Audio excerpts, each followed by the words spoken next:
Assalamualaikum warahmatullahi wabarakatuh. Waalaikumsalam warahmatullahi wabarakatuh. Alhamdulillah, syukurillah, Allahumma shalli wa sallim ala sayyidina wa habibina wa syafi'ina wa maulana Muhammadin wa ala alihi wa sahbihi ajma'in. Jemaah Masjid Nurul Iman yang dirahmati oleh Allah, alhamdulillah, syukurillah, kita bisa memulai hari ini dengan ibadah kita kepada Allah Subhanahu wa taala di waktu subuh ini dalam sholat sehat walafiat. Kita awali dengan sholat jamaah. Mudah-mudahan kita bisa istiqomah dan senantiasa diberikan oleh Allah Subhanahu wa taala iman yang kita bisa manfaatkan untuk ibadah kepada Allah dan menambah hikmah kita menghadap Allah dalam keadaan husnul khotimah. Ada yang apa? Saya kok ingat ada kerumunan jamaah Masjidul Iman. Betul. Oh ini. Bismillahirrahmanirrahim. Kita lanjutkan kajian kita. Ada seorang sahabat namanya Ubadah bin Samit radhiyallahu anhu. Ini sahabat yang luar biasa, kesayangannya baginda Nabi Muhammad sallallahu alaihi wasallam. Oh.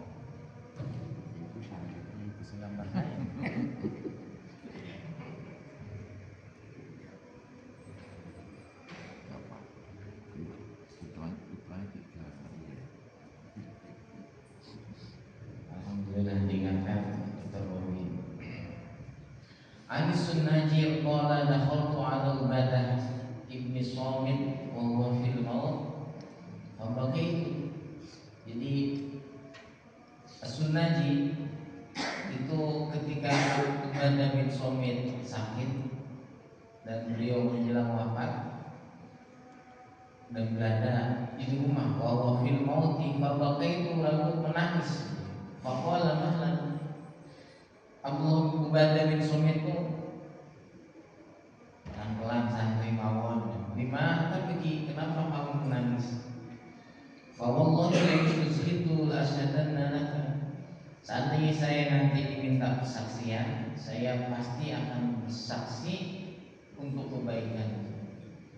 Wa la yusufitu lasma'anna laka. Seandainya saya diberikan kesempatan oleh Allah bisa memberikan syafaat, maka saya akan memberikan syafaat saya untukmu.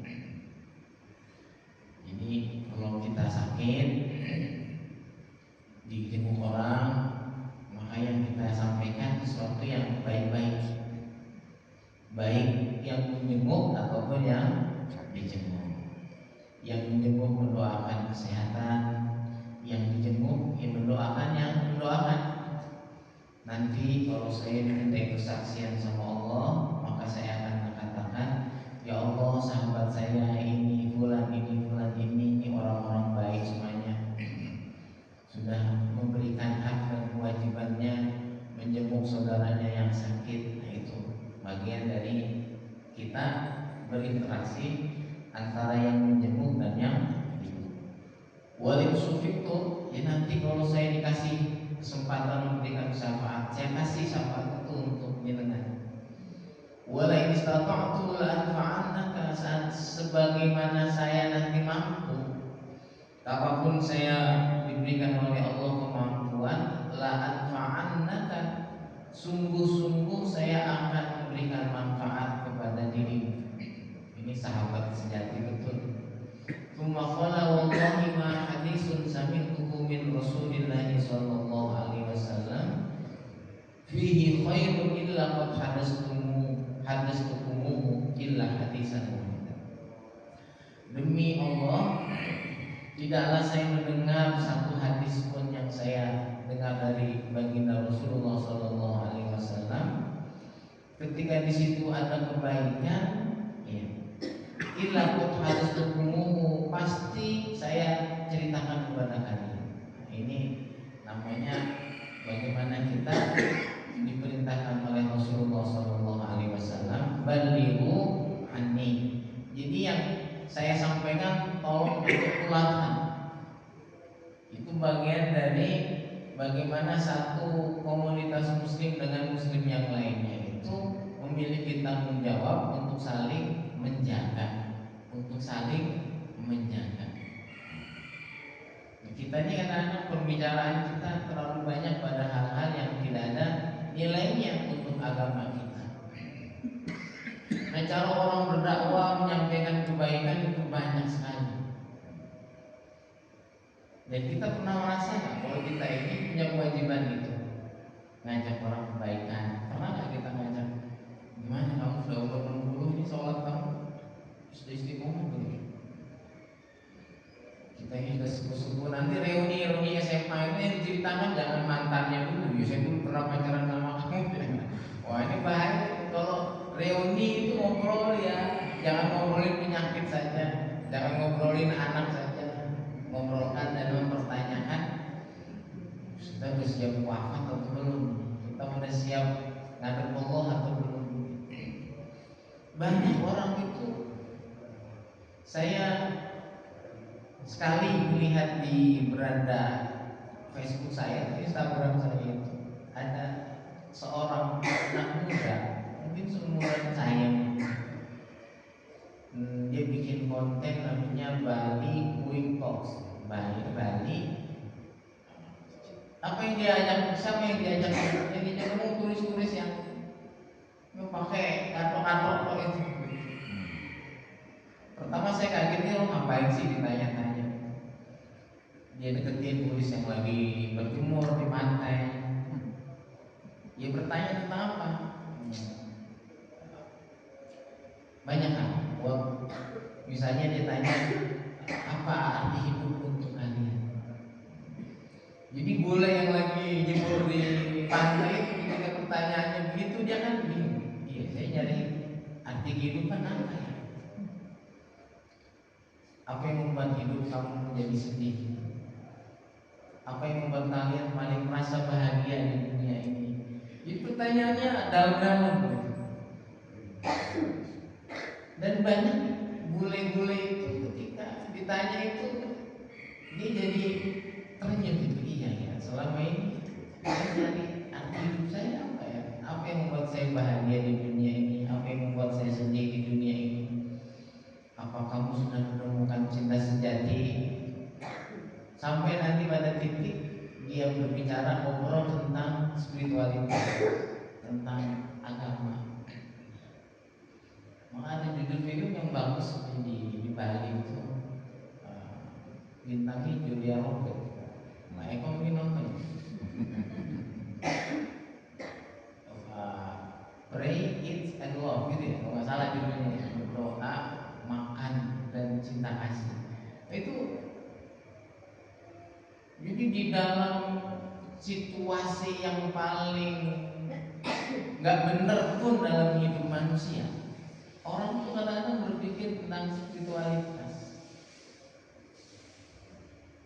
Maka banyak obrolan-obrolan, mohon maaf ya, mungkin ngapunten, kelompok pelacur yang sedang nunggu laki-laki hidung belang ngobrol di etalase, nunggu lelaki hidung belang sambil ngobrol ditemani lantunan tadarus Al-Quran.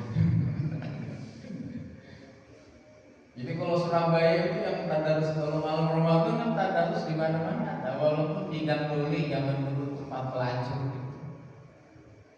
Yang ngobrol tentang iya ya, kita ini sebenarnya hidup ini nunggu apa sih?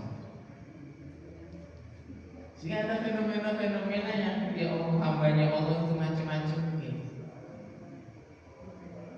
Ada wanita nakal itu sebelum dia tadarus dulu, terawih dulu, setelah terawih dia nyemput mukenanya, nunggu lagi hidung belang. Itu terjadi.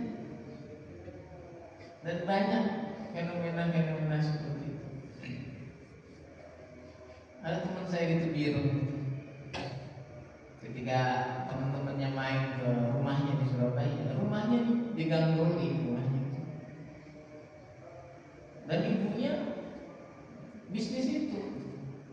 Tapi anaknya ditaruh di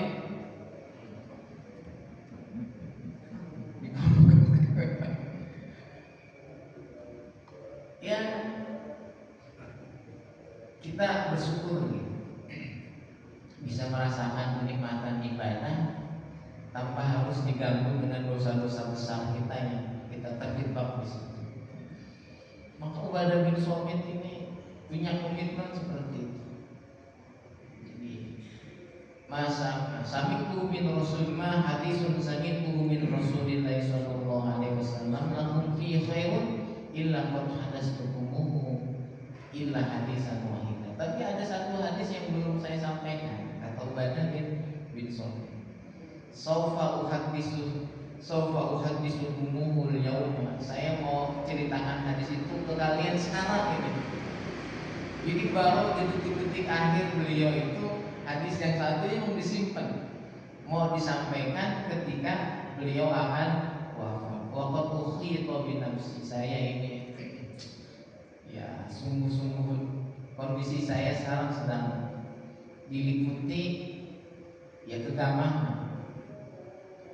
Sami'tu Rasulullah sallallahu alaihi wasallam yaqul, saya pernah mendengar Rasulullah sallallahu alaihi wasallam bersabda, man syahida an la ilaha illallah wa anna Muhammadar Rasulullah hurrima 'alan nabi. Saya mendengar Kanjeng Nabi bersabda, siapapun yang bersyahadat bahwa tiada Tuhan selain Allah dan baginda Nabi Muhammad adalah utusan Allah, maka diharamkan baginya neraka. Ini hadis terakhir yang disampaikan oleh Ubadah bin Samit. Hadis ini mungkin disimpan karena beliau itu tidak ingin orang meremehkan dosa-dosanya. Ini kalau hadis ini disampaikan ke koruptor, senang koruptor, alhamdulillah saya udah bersyahadat. Walaupun harus bersyahadat korupsi dana haji misalnya, tapi kan dia udah bersyahadat, ngentengin dosa. Oh, saya udah bersyahadat. Ini hadisnya hadis sahih. Infarada bi ikhrajihi Muslimun. Hadis ini ada di dalam riwayat Imam Muslim, termasuk bagian dari hadis-hadis yang kategorinya sahih. Kenapa ini disampaikan menjelang wafat? Untuk menghibur beliau.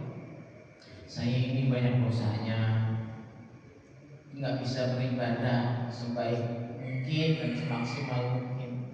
Tapi ada satu hadis yang membuat saya senang. Itu apa? Man syahida an la ilaha illallah Muhammadur Rasulullah hurrima 'alan nar. Ini hadis ini dipegang kalau kita sakit ini supaya kita mati tidak dalam keadaan susah, tapi kita punya pegangan. Saya akan pulang kembali kepada Allah, insya Allah dalam keadaan husnul khotimah. Saya pegang syahadat saya ini sampai wafat. Nah, Ubadah bin Samit memang orang yang disayangi oleh baginda Nabi, yang sering ditunjuk oleh baginda Nabi menjadi panglima atau pimpinan perang. Ada lagi Zaid bin Bistanah radhiyallahu anhu. Ustuksira yawma ruji ma Khubayb faqaddamuhu lil qabri faqalu nurshiduka Allah atuhibbu annaka al-ana fi ahlika wa anna Muhammadan makanak. Qala wallahi ma uhibbu anna Muhammadan yushaku fi makanihi syaukatan tutihi wa inni jalisun fi ahli. Ini sahabat yang wafat pada tahun 5 Hijriah. Ini wafat ketika baginda Nabi membentuk mata-mata kurang lebih 10 orang untuk melakukan investigasi ke orang-orang kafir Quraisy. Lah kok ketangkep. Jadi 7 dieksekusi, 3 ditawan. Yang 7 dieksekusi ini karena disuruh keluar, nggak mau keluar. Kata orang-orang kafir Quraisy, keluarlah kalian, maka kalian akan aman. Apa kata orang-orang 7 ini? Mana bisa saya percaya sama orang kafir? Keamanan itu dari Allah, nggak mungkin dari kalian. benar. Sebodoh-bodohnya orang Islam itu yang percaya sama Israel, sebodoh-bodohnya. Ada di dunia ini sebuah negara yang paling banyak melanggar ketentuan yang ditetapkan oleh internasional, oleh PBB. Gak ada, ini cuma Israel ini. Maka saya melihat kelakuan Benyamin Netanyahu, ya, kelakuannya Panglima IDF itu, masya Allah, tidak ada saya kira di dunia ini kitab suci yang menceritakan betapa buruknya kelakuan orang Israel. Ada kitab suci yang menceritakan. Kalau ada, tolong ditunjukkan kitab suci apa yang menunjukkan bahwa kelakuan orang Israel yang saat ini mengkhianat, rakus, penipu, sombong, senengnya makar. Ya cuma Al-Quran saja yang menceritakan. Di dalam Gadul mana ada cerita tentang Israel? Di kitab-kitab orang Nasrani, orang Israel itu digambarkan sebagai bangsa yang unggul, pilihan Tuhan. Padahal ya orang Yahudi itu ya yang membunuh atau yang mencoba membunuh Nabi Isa alaihissalam. Tapi orang Papua, orang Manado itu sama Israel, wah luar biasa senengnya.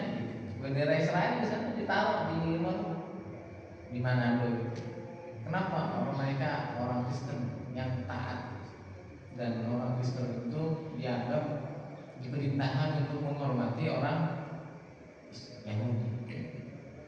Kalau Al-Quran, iya, orang Yahudi itu oleh Allah wafaddalnahum 'alal alamin, diberikan kelebihan oleh Allah Subhanahu wa taala atas manusia yang lain. Tapi dia bukan orang pilihan. Dia bukan orang yang tanpa dosa. Dosa yang paling banyak, suka membunuh para nabi, para rasul, itu orang Yahudi. Nah, nggak mau orang tujuh menyerah. Akhirnya mereka dihujani anak panah dan mati di situ. Tapi yang tiga ditawan, salah satunya Khubayb dan Zaid bin Sana. Tapi Zaid bin Sana itu dieksekusi, Khubayb itu dibawa untuk diserahkan ke keluarganya, keluarganya Abu Jahal, keluarganya Hindun, yang ketika itu, ketika perang Badar yang membunuh itu Khubayb, maka dijual sebagai budak, ditawan, dan luar biasa. Dia itu ditawan beberapa hari, dan suatu saat ketika beliau akan dieksekusi, ada anak kecil yang datang kepada Khubayb. Ini anak balita masih merangkak. Nah, Khubayb itu sedang membawa pisau karena Khubayb itu minjem pisau sama ibunya bayi tadi. Jadi kata Khubayb, saya besok mau dieksekusi, bisa nggak saya minjem pisau cukur Musa? Musa itu bisa cukur untuk membersihkan jenggot saya dan kumis saya. Dikasih pisau cukur tajam. Lah kok ketika ibu itu lagi meleng, anak kecil itu merangkak duduk di pangkuannya Khubayb. Ibunya ketika tahu tuh langsung kaget, wah mati anak saya ini, nanti ditawan sama Khubayb, dijadiin penebusnya. Kalau mau hidup anak ini lepaskan saya. Ibunya sudah ketakutan, nangis kejar ibunya. Kata Khubayb, ibu takut ya? Gak usah takut, saya ini umatnya Nabi Muhammad, gak mungkin melakukan itu. Maka dikasihkan ini bayi. Dan ibu tadi itu bersumpah, demi Tuhan saya itu gak pernah melihat ada tawanan perang setenang dan sebaik Khubayb. Dan tidak ada makanan di depannya. Dan dia bingung, perempuan itu siapa yang ngasih makan? itu tetap malaikat yang memberikan suguhan-suguhan terbaik dari surga untuk Hubei. Lo kok nggak dibebasin aja sama malaikat? Ceritanya nggak di situ. Hidup itu nggak, yang penting itu bukan selamatnya, tetapi bagaimana menutup hidup ini. Sehingga Hubei juga nggak minta yang aneh-aneh, dong bebasin aja dong, saya mau kabur itu. Enggak. Beli pasrah saja, apa yang menjadi skenario Allah dijalani. Maka di hari H itu orang-orang kafir Quraisy itu bingung, ini enaknya diapain Hubei itu? Ya kita salib aja, kita cacah-cacah, kita salib, nanti kita tinggal di padang pasir, biar dia mati dimakan kuno.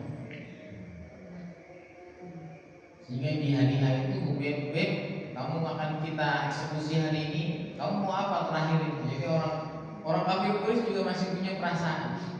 Kamu mau permintaan terakhir kamu apa? Kata Hubei, tolong kasih saya kesempatan sholat 2 rakaat.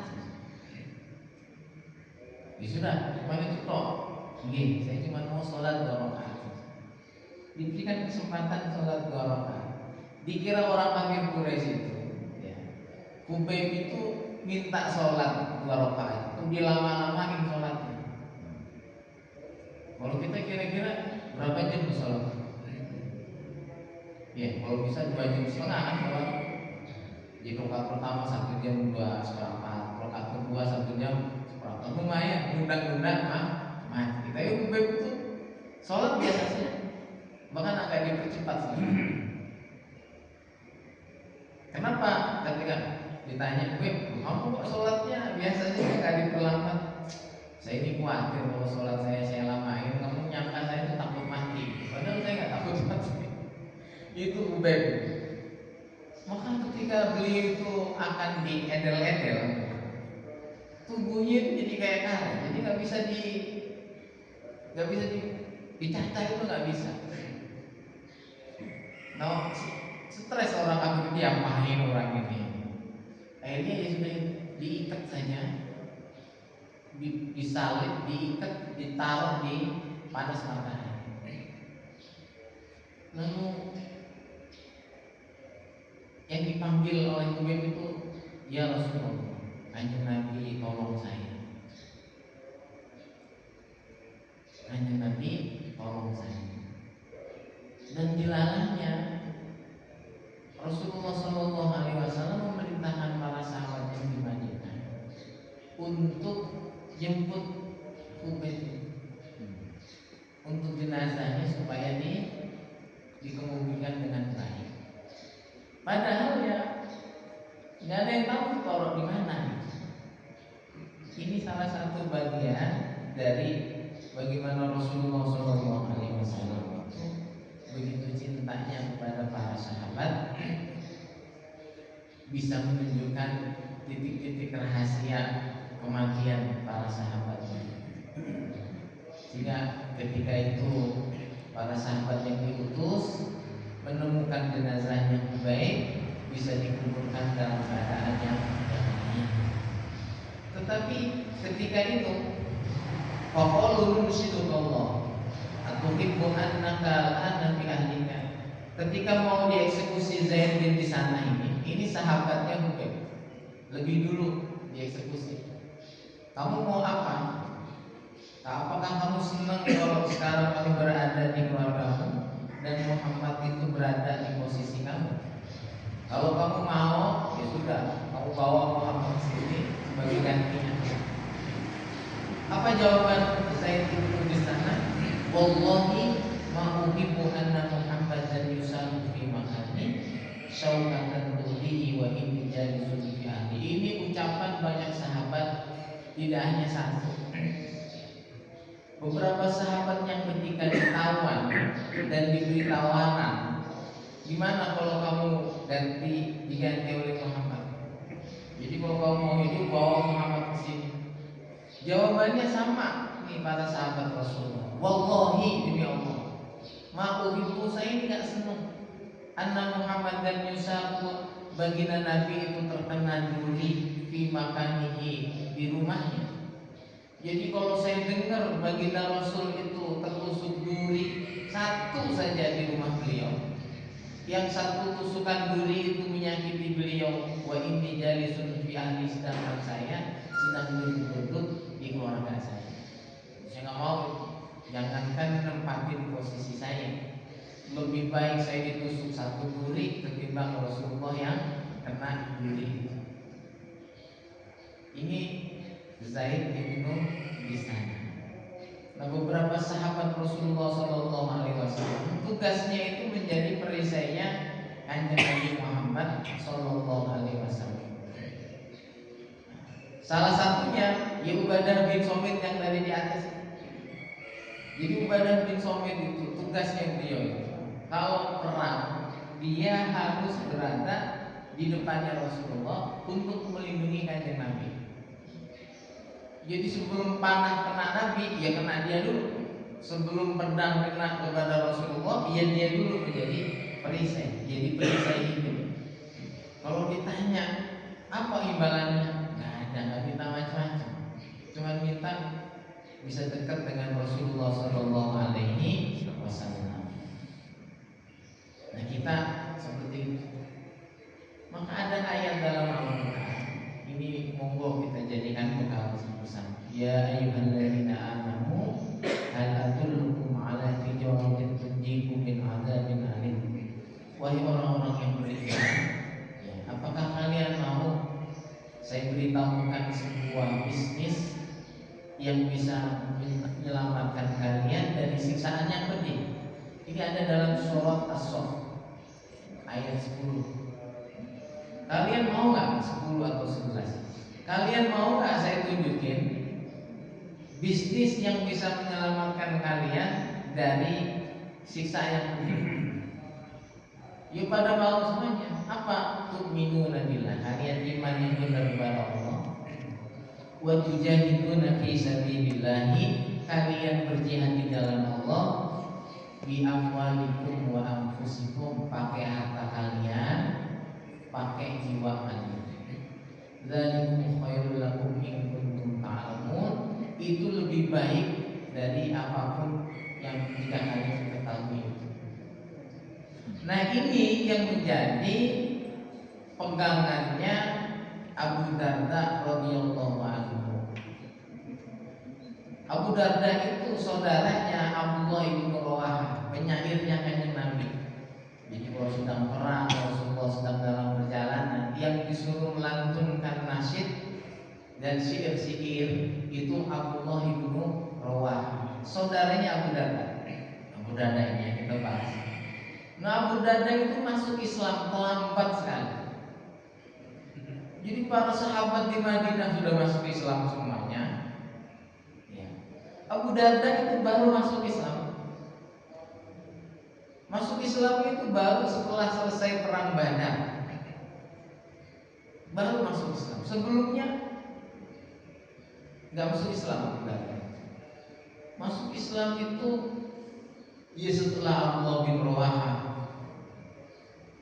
membuat cara supaya Abu Darda itu meninggalkan berhala. Caranya apa? Berhalanya diambilin sama Abdullah bin Rawahah. Sehingga ketika Abu Darda pulang ke rumahnya, kemana Tuhan saya kok hilang rumahnya ini? Dicari-cariin, dibuang ke tempat sampah, pembakaran. Sehingga disadarkan, Tuhan kamu itu loh nggak bisa menyelamatkan dirinya. Dia membutuhkan kamu untuk kamu selamatkan loh, kok yang kamu sembah kayak gitu. Baru Abu Darda itu sadar, iya selama ini saya salah di dalam beragama. Maka masuk Islam lebih oleh baginda Rasulullah SAW. Abu Darda ini dipersaudarakan dengan Salman Al-Farisi. Saudara, di samping kamu punya saudara kandung Abdullah bin Rawahah dan lain sebagainya, ini kamu tak persaudarakan dengan Salman. Jadi kamu ini adik kakak dalam iman, adik kakak dalam Islam. Nah, Abu Darda ini saudagar kaya raya, betul-betul kaya raya. dalam sehari bisnis beliau itu setidaknya untungnya 300 dinar.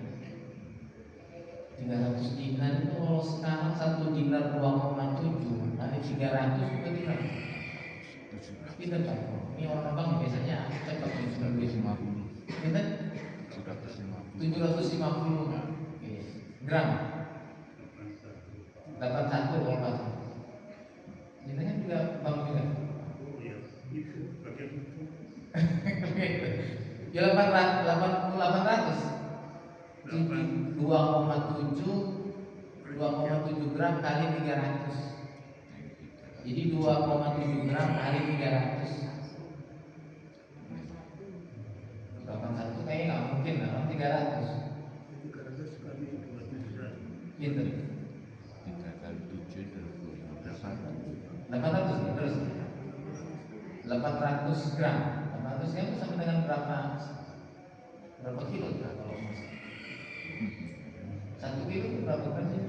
1.000. Oh, hampir 1 kilo. Ya sekilo lah. Sehari itu untung sekilo emas. Sekilo emas itu berapa juta? Sekarang 1 gramnya 2, taruhlah 2 lah. Pakai ya duitnya ya. Jadi sehari untungnya segitu. Gitu? 1,6 M sehari. Abu Darda itu untungnya 1,6 M satu hari. Itu kira jadi direktur Pertamina juga nggak kan? Itu bisa itu kalau Riza Khalid bisa itu. Atau jadi operator judi online sehari untung segitu. Nah untungnya Abu Darda segitu sehari. Saudagar kaya. Karena beliau orang Yahudi. Abu Darda itu orang Yahudi suku Khazraj sama kayak Abdullah bin Rawah. Jadi memang saudagar di Madinah yang kaya. Setelah masuk Islam, beliau itu merasa saya ini kayaknya nggak cocok, terlalu kaya sih. Bosan dia itu dengan kekayaan. Akhirnya berhenti, bisnisnya diberhentikan. Saya mau ibadah saja, sudah cukup harta saya. Maka hari demi hari dia berdagang ditinggalkan. Dia lebih khusus kepada sholat dan iktikaf di masjid untuk mengejar kekurangan beliau karena menjadi sahabat yang paling terakhir masuk Islam. Jadi sahabat yang paling terakhir masuk Islam tak benar.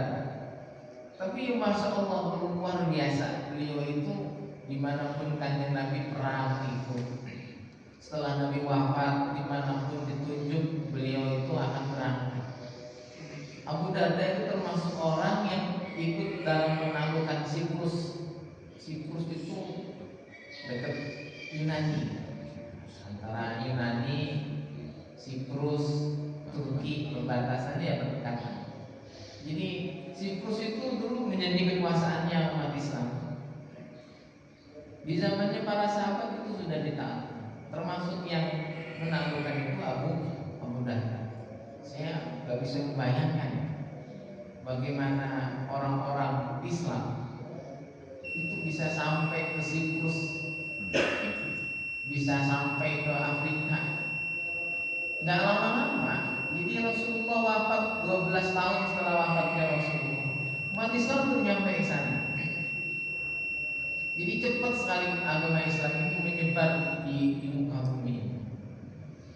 Dan ya tadi itu umat Islam menjadi umat yang paling heterogen di dunia ini.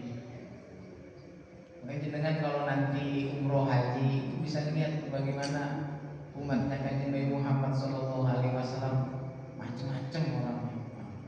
Nah, anna Abu Darda istaqqa fadakhala alaihi ashabuhu. Suatu saat Abu Darda ini sakit. Lalu para sahabat beliau masuk menjenguknya. Faqalu ma tastaqi.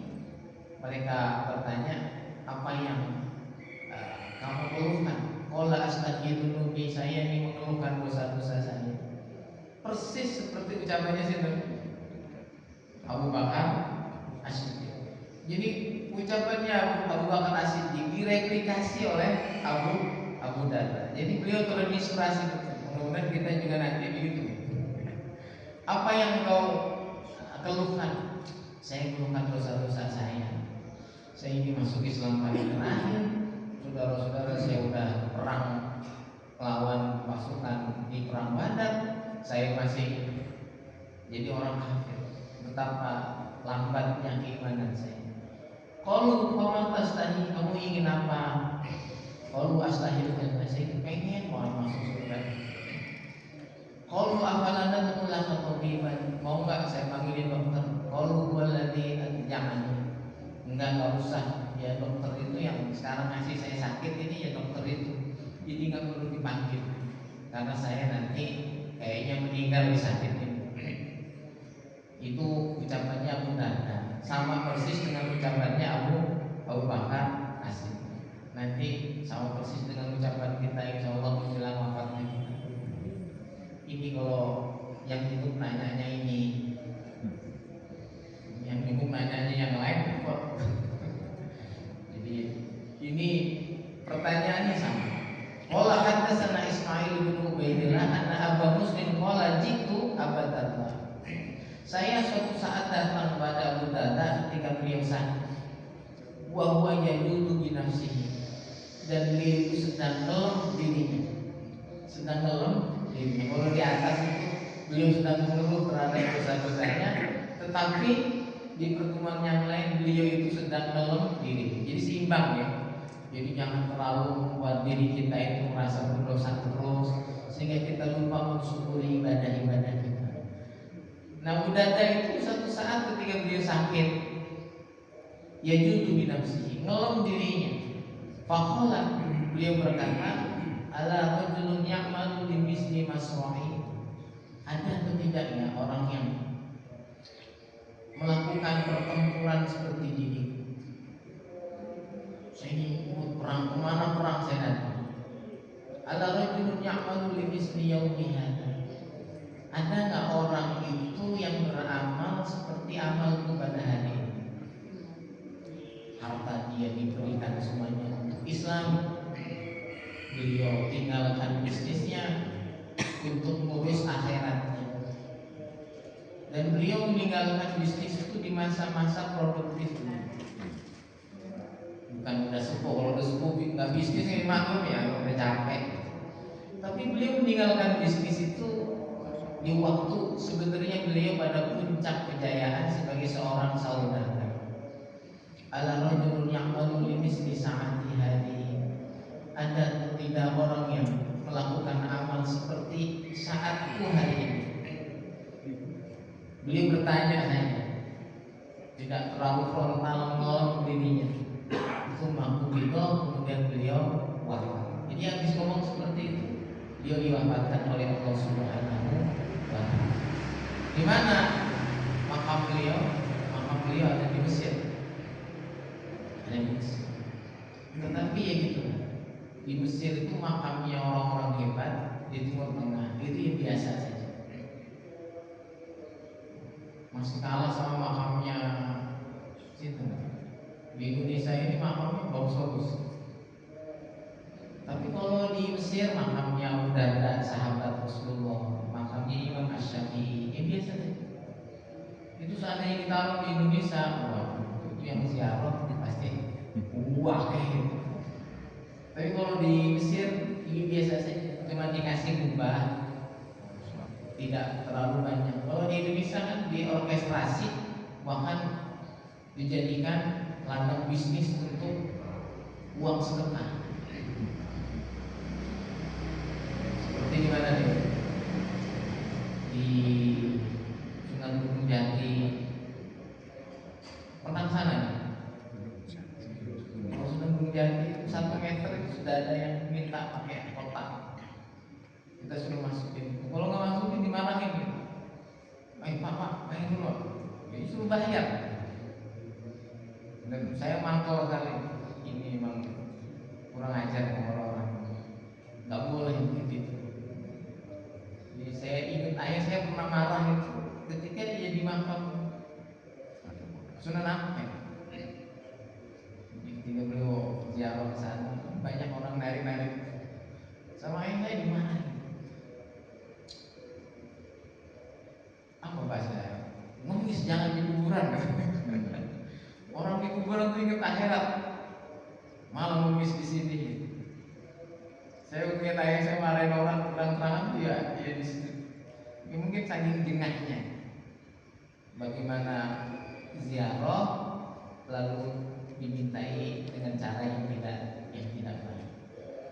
Mudah-mudahan kita bisa ziarah ke makamnya orang-orang soleh untuk berdoa, bukan untuk yang aneh.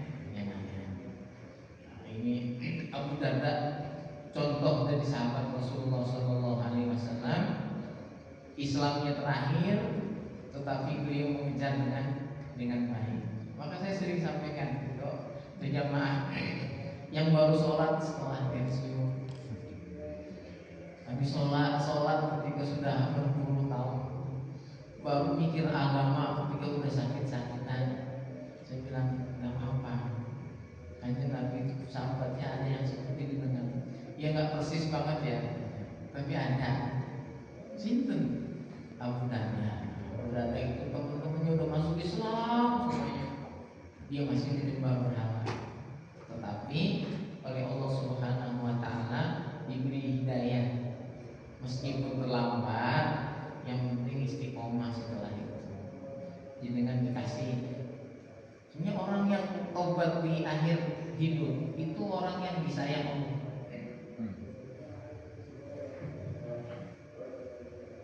Saya ulangi, orang yang diberi tobat di akhir hidup itu orang yang disayang Allah. Kenapa disayang Allah? Dia itu hidup udah merasain semua dosa, tapi setelah itu dihapus semuanya oleh Allah SWT. Jadi kenikmatan dunia dia dikasih, tapi ditutup untuk mendapatkan kenikmatan akhir. Tapi itu yang sudah lewat ya. Yang masih muda-muda yang motor mobil ini, jangan pakai yang itu karena kita nggak tahu itu akhir kita di mana. Ini untuk apa? Allah tidak senang hambanya itu terlalu susah. Karena ciri-cirinya kekasih Allah itu la khaufun 'alaihim wa lahum yahzanun. Kalau sudah iman, sudah Islam, jangan takut lagi, jangan sedih lagi. Itu di bawah itu. Fal yafrahu, suruh bahagia. Nah, itu perintah Allah Subhanahu wa Ta'ala. Bidzalika fal yafrahu. Dengan iman, dengan Islam, dengan hidayah itu gembiralah. Udah masa lalu nggak usah dipikir. Mudah-mudahan kita semuanya nanti husnul khotimah. Assalamualaikum warahmatullahi wabarakatuh. Ada pertanyaan? Mau baik. Tadi Pak Ustadz kajian yang Quran surat As-Sof ayat 10 ya Pak. Bisnis yang terhindar dari Menghindarkan kalian. Ya, itu bisnis apa Pak? Jelasnya.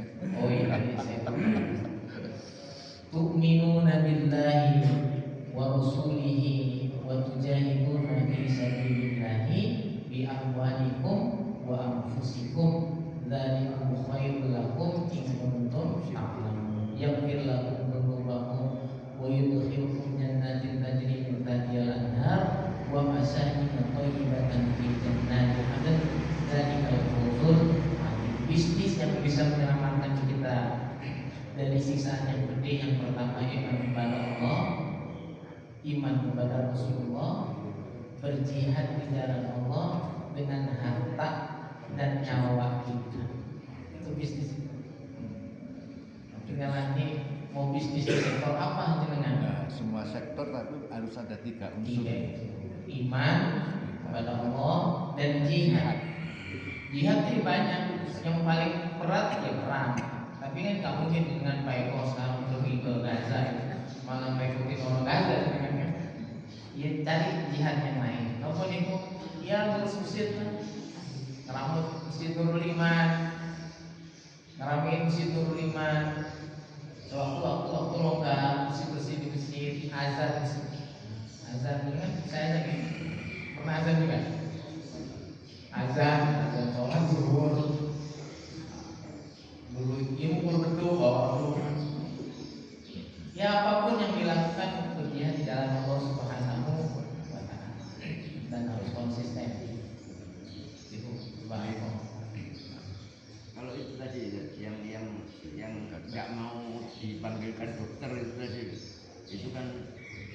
Gimana enggak masalah itu ya. Artinya kan usaha itu kan istilah Karena firasatnya Abu Darda ini sudah akhir hidup beliau. Karena firasatnya ya merasa saya Iya, sudah tahu beliau ini akhir hidup. Saya ingat persis ayah saya sudah tahu saya itu mau meninggal, jangan dibawa ke dokter. Kata ayah saya ini udah mau meninggal, rezeki saya sudah habis. Habis gimana sih Bu ya? Saya minum keluar, saya makan keluar, rezeki saya sudah habis. Cuma nafas saja, jangan. Rezeki saya sudah habis, jangan bawa ke rumah sakit, jangan bawa ke dokter. Saya ingin mati di tempat saya berjuang. Ayah saya, artinya beliau ingin mati di pondok yang beliau bangun. Itu sudah beliau sampaikan. Berarti yang penting itu bisa punya firasat seperti itu. Yang penting itu di situ. Yang penting di situ. Ya mudah-mudahan kalau orang soleh nanti sudah dikasih tahu tanda-tandanya apa itu. Ayah saya masih tahu tanda-tandanya. Saya ini, kalau ayah saya, mbah kamu, artinya ayah beliau, buyut kamu, kakek beliau, itu matinya, kasih tahu, Selasa, hari Selasa, didatengin sama keluarganya dia, didatengin. Walaupun ini sebenarnya mengkhawatirkan kita dalam beberapa hadis, setan itu ketika mau orang mau meninggal dia datang berwujud orang-orang yang dia kenal untuk ngajak yang aneh-aneh. Tapi ayah saya sudah didatengin kak ayahnya, sudah mau disambut. Berarti aku ini udah mau mati katanya. Jadi persis, jadi ayah mbah kamu meninggal itu persis seperti saya sekarang ini katanya. Sakit, ditemenin anaknya, sholat isya. Jadi ayah saya ketika ayahnya meninggal, beliau menemani ayahnya sholat isya. Jadi beliau sholat isya, kakek saya, ayah beliau sholat isya di kasur, anaknya nemenin dua di sampingnya. Nah waktu itu ayah saya begitu, ketika beliau sholat isya di hari Minggu itu, ada saya, ada adik saya, dia temenin. Jadi tanda-tandanya udah beliau titen. Kenapa titen? Karena semua hari, tanggal, weton kematian saudaranya beliau itu dicatat. Guru-guru beliau wafatnya dicatat di biografi beliau. Jadi beliau itu aktif mencatat kematian guru-gurunya, saudara-saudaranya. Jadi ngerti. Jadi saya tahu kakek saya wafat itu Selasa. Petonnya juga sama. Kalau nenek saya kayaknya juga sama juga. Semua terus jadi ya tadi itu firasat, tapi kan kita nggak ngerti ini firasatnya. Ya kita bawa ke rumah sakit juga gitu. Walaupun ayah saya itu marah sebenarnya dibawa ke rumah. Makanya setelah dibawa ke rumah sakit itu nggak ngomong sama sekali, diem saja. Kecewa. Saya nggak mau dibawa ke rumah sakit. Saya ingin meninggal di kamar saya, nggak bisa tuh akhirnya. Tapi ya wasiat yang beliau yang kita nggak berani dimakamkan di tempat yang beliau sudah bersihkan sendiri. Di hari Minggu pagi itu beliau sudah bersih-bersih sama santri tempat lokasi di mana beliau akan dimakamkan. Padahal keluarga beliau di Banyuwangi minta supaya dimakamkan di Banyuwangi. Lalu dari pondok pesantren Madrasatul Quran yang dekat dengan rumah itu juga meminta supaya beliau dimakamkan di komplek pengasuh Madrasatul Quran. Kalau pesantren kami kan kecil, nggak sebesar Madrasatul Quran yang ribuan. Tapi karena wasiatnya ayah di situ ya kita sudah merasa berdosa membawa ke rumah sakit, nggak usah nambahin dosa yang lain, tetap di situ. Jadi biar kita anak-anaknya merasa ditunggui oleh beliau. Tapi beliau memang gimana? Kalau memakamkan itu kan sebaiknya kan secepatnya. Yes, jadi kalau misalnya sekarang nunggu anaknya masih di luar pulau misalnya, itu gimana menurut Ustaz gimana? Sunnahnya yang dipercepat. Maksudnya sunnahnya dipercepat, artinya nunggu itu sebetulnya nggak perlu gitu. Nggak perlu. Nggak perlu. Kecuali memang ya wasiatnya diikuti. Karena Kanjeng Nabi itu, jadi ulama itu beda pendapat, dipercepat atau tidak. Kalau Imam Malik itu malah diperlambat. Imam Malik malah diperlambat. Iya, karena beliau ngambil Rasulullah itu 3 hari baru dimakamkan. 3 hari? Iya, baru dimakamkan. Baru dimakamkan. Iya. Rasulullah kan 3 hari baru dimakamkan. Kata Imam Malik, lebih baik diperlambat, jangan cepet-cepet. Nah, gimana menemukan dua yang ini? Rasulullah itu dipercepat, tapi para sahabat malah nunggu 3 hari kan gitu. Selama tidak ada hal-hal yang sifatnya udzur syar'i untuk diperlambat, tidak perlu diperlambat. Maksudnya udzur syar'i itu contoh mungkin ya. Ada urusan utang piutang yang belum selesai. Selesaikan dulu, jangan sampai dikubur masih bawa utang. Mungkin keluarganya masih usahakan ini saya mau nyari sahur utang juga akhirnya.